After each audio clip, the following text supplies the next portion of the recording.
പോർച്ചുഗലിലെ ഫാത്തിമയിൽ പരിശുദ്ധ അമ്മയുടെ പ്രത്യക്ഷീകരണത്തിന് ഒരു വർഷം മുന്നേ 1916 ലൂസിയ, ഫ്രാൻസിസ്കോ, ജസീന്ത എന്നീ കുട്ടികൾക്ക് 3 പ്രാവശ്യം മാലാഖ പ്രത്യക്ഷപ്പെട്ടു.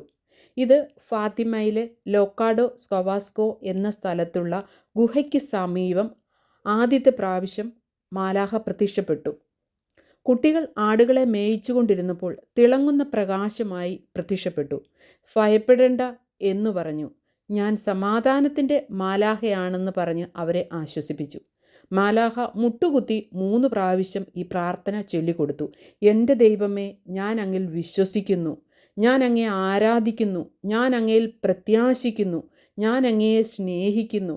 അങ്ങയിൽ വിശ്വസിക്കാത്തവർക്കും അങ്ങയെ ആരാധിക്കാത്തവർക്കും അങ്ങയെ പ്രത്യാശിക്കാത്തവർക്കും അങ്ങയെ സ്നേഹിക്കാത്തവർക്കും വേണ്ടി ഞാൻ അങ്ങയോട് മാപ്പ് അപേക്ഷിക്കുന്നു എന്ന് പറഞ്ഞു. രണ്ടാമത്തെ പ്രാവശ്യം കുട്ടികൾ കളിച്ചുകൊണ്ടിരിക്കുകയായിരുന്നു.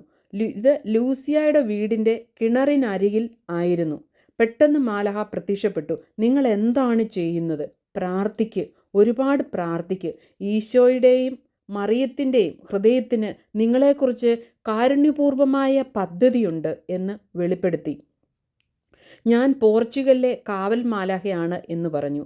ദൈവം അയക്കുന്ന കഷ്ടപ്പാടുകൾ ക്ഷമയോടെ സഹിക്കാൻ ഉപദേശിച്ചു. ജീവിതത്തിലെ ഓരോ പ്രവൃത്തികളും പാപികൾക്കായുള്ള ത്യാഗമായി കാഴ്ചവെക്കാൻ കുട്ടികളെ പ്രേരിപ്പിച്ചു. മൂന്നാമത്തെ പ്രാവശ്യം പ്രത്യക്ഷപ്പെട്ടത് ആദ്യം പ്രത്യക്ഷപ്പെട്ട സ്ഥലത്തു തന്നെയായിരുന്നു. മാലാഖയുടെ കയ്യിൽ കാസയും അതിനു മുകളിൽ ഇറ്റുവീഴുന്ന ഓസിയും പിടിച്ചുകൊണ്ടായിരുന്നു പ്രത്യക്ഷപ്പെട്ടത്.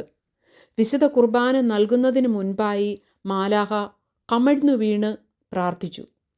കുട്ടികളെ കൊണ്ട് പ്രാർത്ഥിപ്പിച്ചു ഇപ്രകാരം: പരിശുദ്ധമായ ത്രിത്വമേ, പിതാവേ, പുത്രനെ, പരിശുദ്ധാത്മാവേ, ഞാൻ അങ്ങയെ ആഴമായി ആരാധിക്കുന്നു.